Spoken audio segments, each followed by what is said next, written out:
gentlemen, Brittany Carney!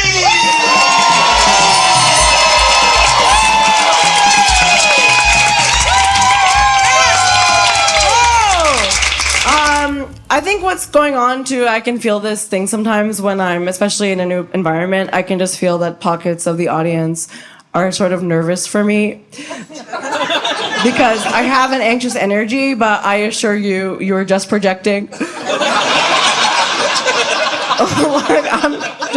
I'm quaking with unbridled power. Look at me. I'm your captain now.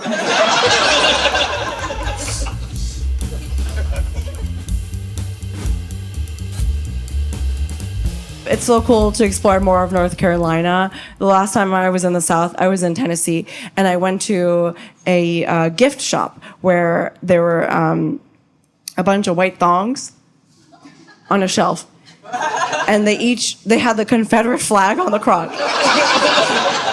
Don't worry, the tag said "Made in the USA." God bless. And here's my thing. I'm sorry, I thought the whole point of the Confederate flag was to show that it was not made in the USA.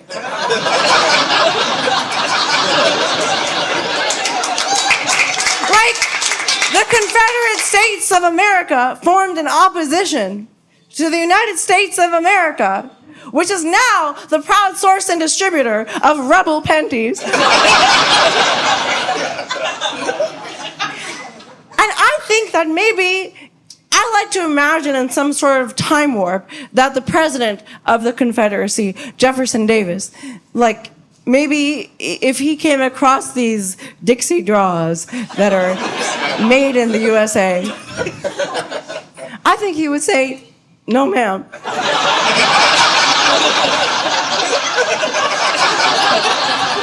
I will not be constricted by the Union.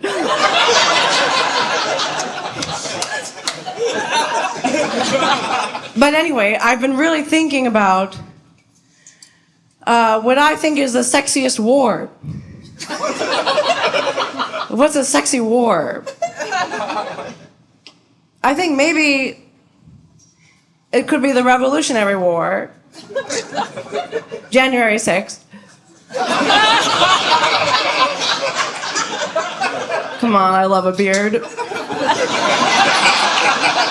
But obviously, I'm talking about OG 1770s.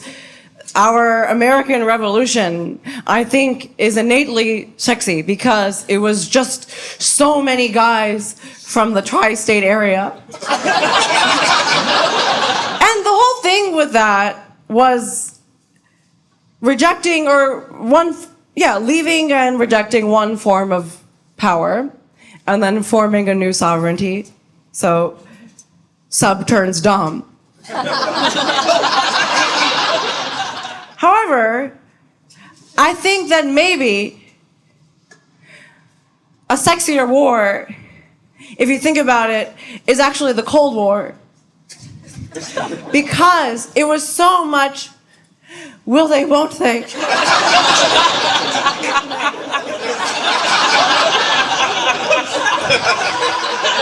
Oh, don't make me touch my button.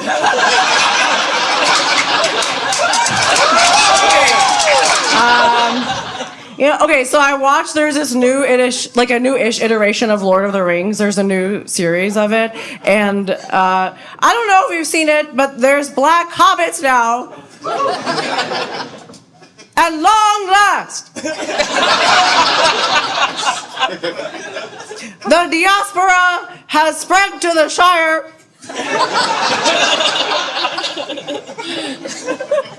Which, obviously inspires me to think of the brothers and sisters who marched for freedom to Washington in their Sunday shoes so we could walk barefoot like Frodo. Black hobbits. Obviously, I think that's really cool. But I will not rest until they finally make Gollum a woman of color.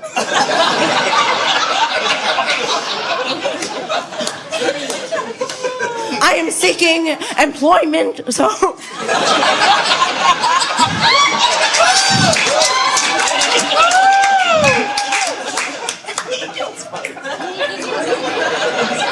You know when somebody talks to you about their aunt, but you call them aunts? Yeah? Yeah. Okay. Well, what do you do?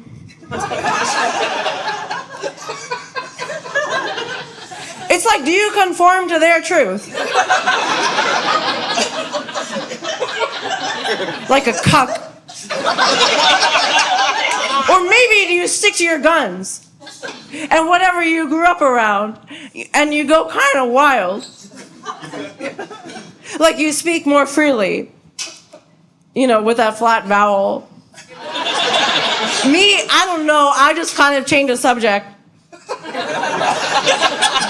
Oh, I just ask them about their uncle.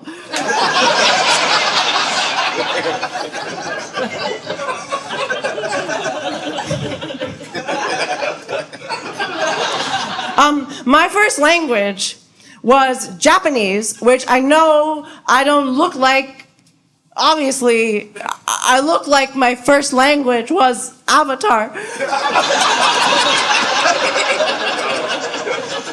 But Navi for the real ones.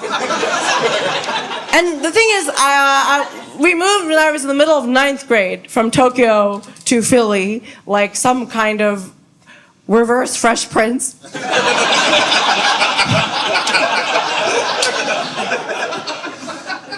I'm allowed to say the N-word. But when I do, no one loves it.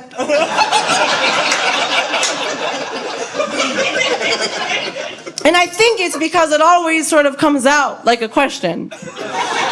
When historically, that is something people say in the affirmative.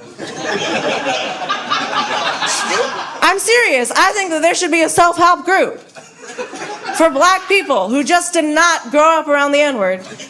I think it could be called, "We Got You, Neighbor."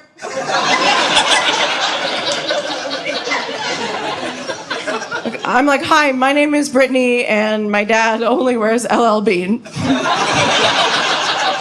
I don't know what to tell you. Sometimes when people are like, "Oh, what does it mean for you to grow up in Japan?" I think for me, growing up in Japan means that I just grew up around so many high-tech toilets.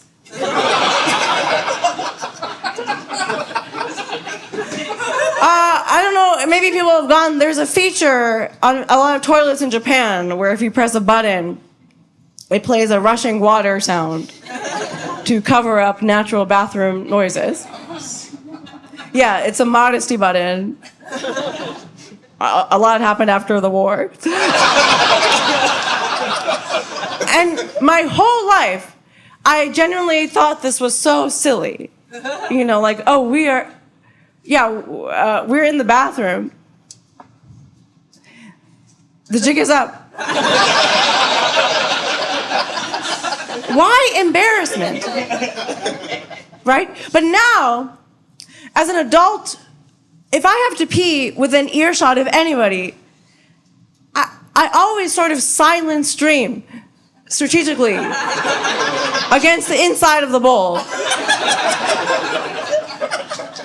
You know, like the stealthiest ninja you have never heard. Oh, no, I don't have a urinary tract. No, I was just meditating.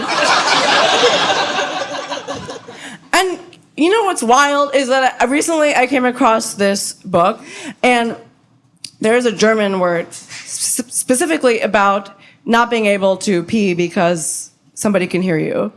And I don't remember the word, but it does start with the word piss. And that's definitely the only time that Japan took on a German idea and executed it.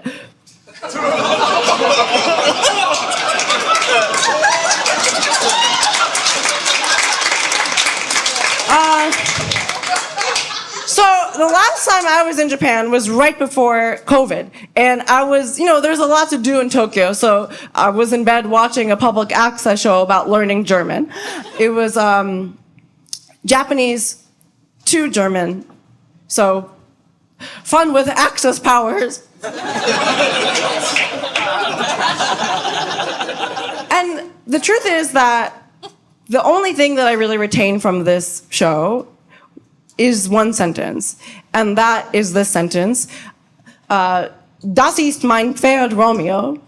Which means that is my horse Romeo. And is a really useful sentence.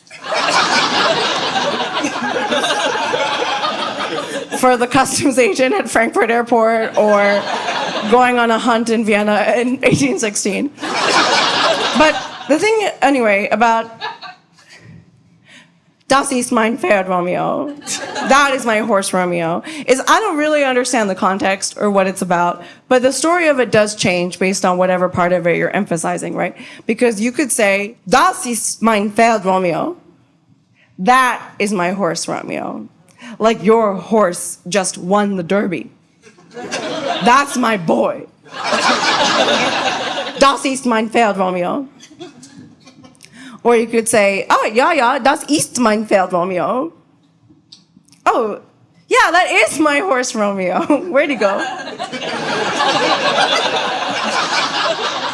And then my personal favorite, das ist mein Pferd Romeo.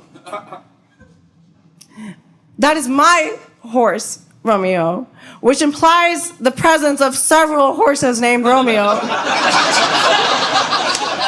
Over which to establish your ownership. And then, das ist mein Pferd. Das ist mein Pferd, Romeo. Like, nein, das ist nicht mein Liebhaber. No, that is not my lover.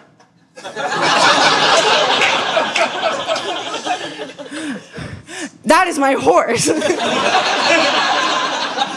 Romeo. And then finally, emphasis on Romeo. Das ist mein Pferd, Romeo. Well, why is the horse named Romeo in the first place? Well, what's in a name?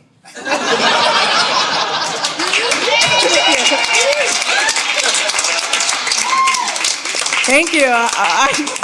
Honestly, I don't speak German at all. I just got lost in the sauce. Mustard. So my dad, like growing up, when I was in Japan, he taught English as a second language. So what I think that means for me as an adult is that I've never been in a physical fight, right? Like, despite my energy, but I got caught up in a grammar tussle. What happened is I was in a bar, a guy showed up out of nowhere, and he was like, oh, sorry, I'm in the way. And he was not. But I love a martyr. So I said, oh, no imposition. And he was like, what did you say? And I was like, impose, but the noun version. I had one tequila and was feeling brazen. And then he said, imposition's not a noun. It's a verb. Which, to be fair, that is a stance. And I love when white men take those. So I got kind of possessed in the moment by the spirit of LeVar Burton from reading Rainbow. And he's still alive, but for the sake of this, ethereal plasma with me, And I said, well, if you think about it, act is the verb, but action is the noun.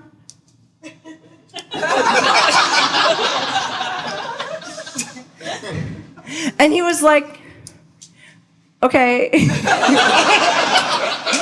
He said, oh, are you an English major? And I was like, no, I just speak the language.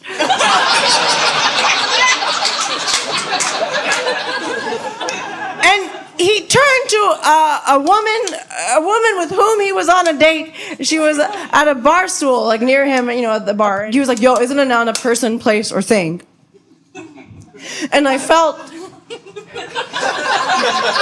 for a moment, like the blood had started to more quickly pulse through my ass, and then, like Clint Eastwood or somebody in a spaghetti western film, I reached for my iPhone, from my butt pocket, like a pistol, and a tumbleweed. And I said, okay, wait, I'm gonna look this up. And it struck me, genuine doubt, for the first time in the interaction, like, what if I don't know? What if what I was defending with my highest honor and deepest sense of confidence for a minute and a half was but a fallacy? And then, obviously, I just looked at the definition on my phone screen, which, sure enough, here's the thing. If you look up the word, it's Saturday night, you're Googling the word imposition, and at the very end, like past all the description, there's a little italicized N. So, I surfaced this, and then the woman said, oh, okay, is this the best thing that's ever happened to you?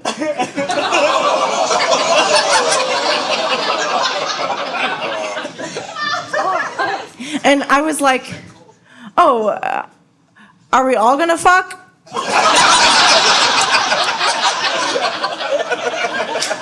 Like the verb, not the noun. So.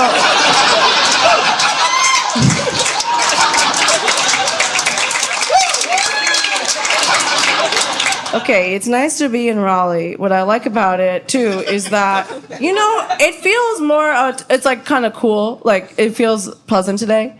And I like that. I'm ready for it to cool down generally. Like, I want to be kissed on by old Father Winter.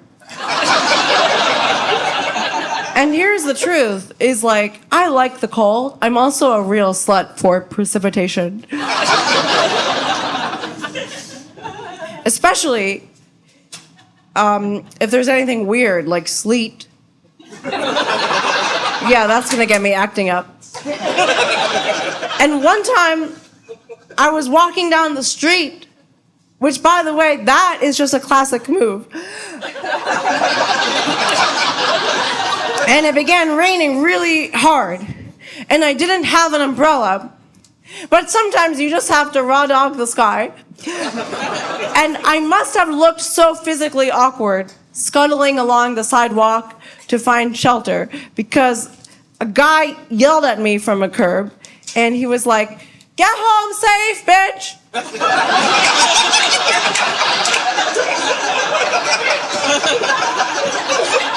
Okay, thank you, officer. One time, I was trying to balance an umbrella, and then what happened is that I dropped a full pizza on the ground in the rain. Which I know that sounds really sad, but it's okay. It was personal, the experience, and also the name of the size of the pie that I ordered from the menu. So here's what's going on. I propped the box up vertically underneath my armpit. And yeah, the thing about gravity. It has a great track record. I just watched the pizza, slip out. Quietly, and wetly, by the way, onto the pavement. It folded about a third of the way, like a boneless corpse. Yeah, and if anybody is wondering, it was still kind of warm. So steam got illuminated by a street lamp. And then I guess the thing that is probably most disturbing is that somehow, with no facial reaction, I just kept walking.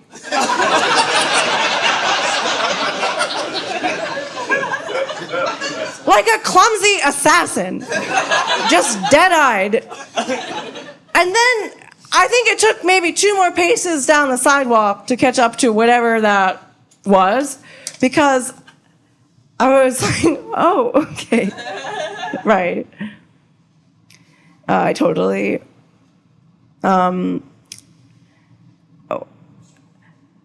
well, to what extent is grief performative?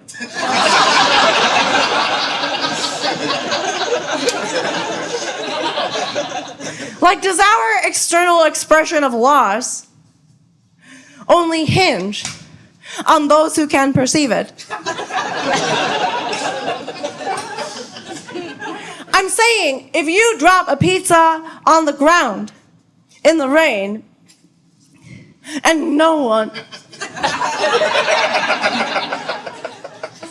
here's you. Did I really spend $16? And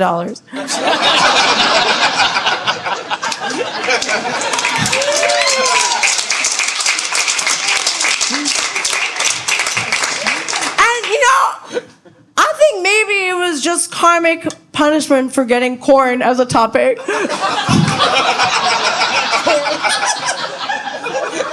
Has anybody had corn on pizza? Okay, here's the thing. It's good. What's cool about it as a topping is that it's maybe physically close to having teeth, but with half the calcium. Also, for some reason, corn on pizza is really popular in where I grew up in Japan, and it's like, I don't know what that is or where that came from, but a lot happened after the war. I worked for 5 years at an Abraham Lincoln Museum, which is 1 year longer than the war he caused.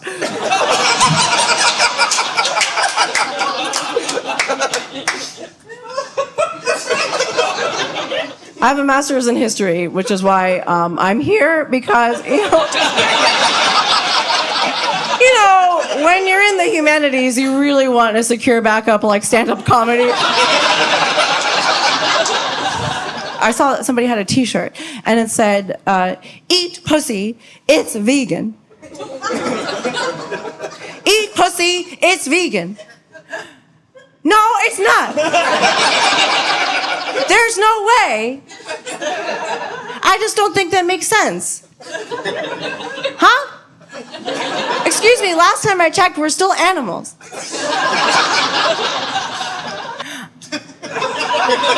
I don't think it makes a difference whether or not the animal in question has a plant-based diet. You don't go down on a horse. Oh, grow up. And then somebody's like, oh, weird, I thought you were a vegetarian. Oh, Juliet, no, she eats hay and carrots mostly. Don't worry about it. Okay, well, I want to share for a moment one of my favorite songs that's like an artifact of American culture. And if you know it, feel free to join in. So, okay, ready? Okay. Back it up, let me hear you just. Drop it low, let me hear you just. Wobble, baby, wobble, baby, wobble, baby. Wobble, okay, there's 3 black people here. Wobble, baby. Yeah. Get in there. Yeah, get in there. Yeah. So the civil rights movement oversaw white Americans embrace black music as American music. And this was so important. But then I went to a wedding where I saw a lot of old white people dancing to wobble. And I just thought, oh, progress has gone too far.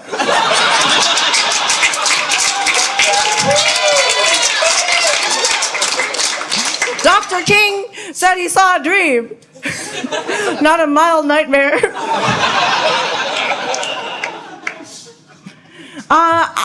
So in terms of music, I've been thinking about what I feel is like a top 5 list for underrated sex playlist jams, like top 5 underrated sex playlist.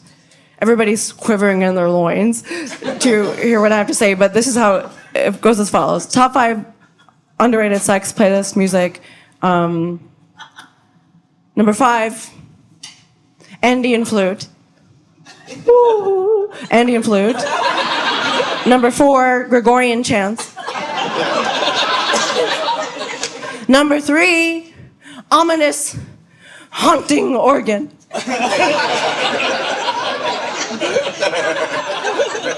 2, chaotic xylophone. And 1, a Spotify playlist I found called Sad Christmas.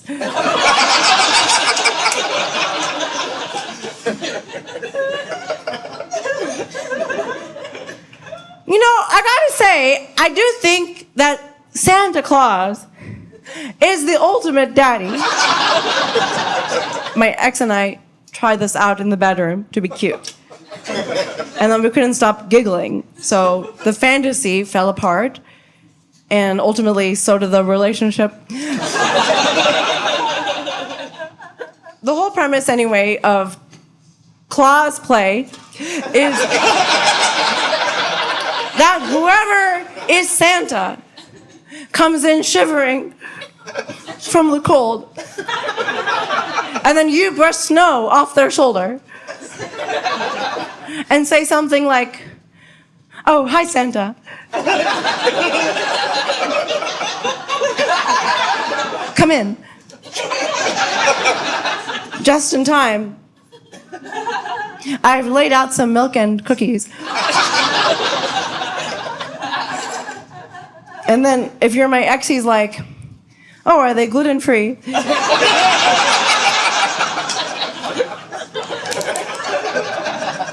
And I'm like, "Well, the milk is." Anyway, "Santa, come have a seat." You know, sit by the big crackling fire. And then if he's game, he's like, "Yeah, totally." "Well, yeah, the fire does need some wood. Ho, ho, ho." "Oh, you have been so naughty." That if you open the stocking, you'll find at the bottom, what happens if you're bad on Christmas? You get a lump of gold. And I'm like, huh? "Oh, well, where did you source that?" "West Virginia?" And he's like, "Yeah, we lost Prancer back in Harper's Ferry." And then I'm like, "Oh, Harper's Ferry? You mean the popular West Virginian hiking destination that we also sometimes associate with the abolitionist John Brown and his death?" And he's like, "Yeah. But technically it was still Virginia because it hadn't yet seceded from the Confederacy." I'm like, "Don't you think coal is becoming obsolete?" And he's like, "Yeah, obviously, Brittany.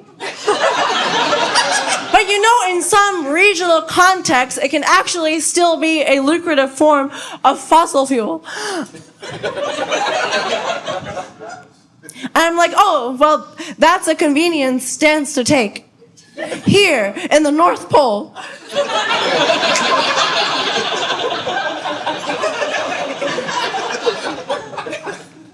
And then he's like, "Brittany, I'm I'm Jewish. Okay. What? Santa can be anyone. Santa is a secular pansexual. And he's like, secular? You mean you don't believe in me?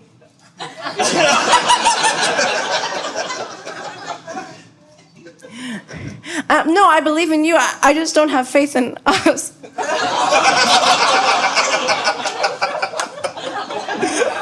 And then our friend, the elf, is behind a curtain, just like, is this still happening? I'm like, shut up, Sugar Plum. But, you know the song Jingle Bells? It's a little bit indie, but Ella Fitzgerald, pop sensation, she sang a rendition of it. It goes as you expect it to go, Jingle Bells, but then at the end, she really kicks it up to a certain level. She really brings in a surprise. So, ready or not, I'm going to share with you what I mean. Okay. I have my sophisticated tech system over here. Ready?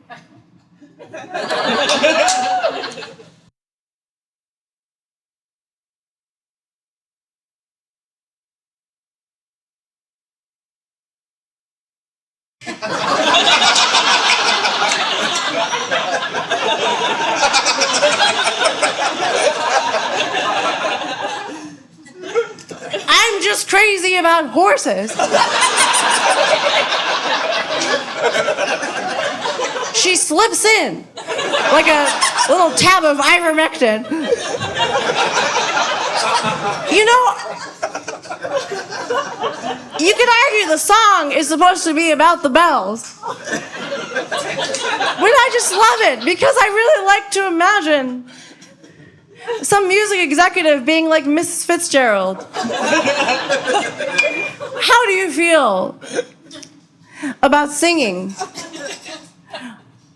on Rudolph the Reindeer?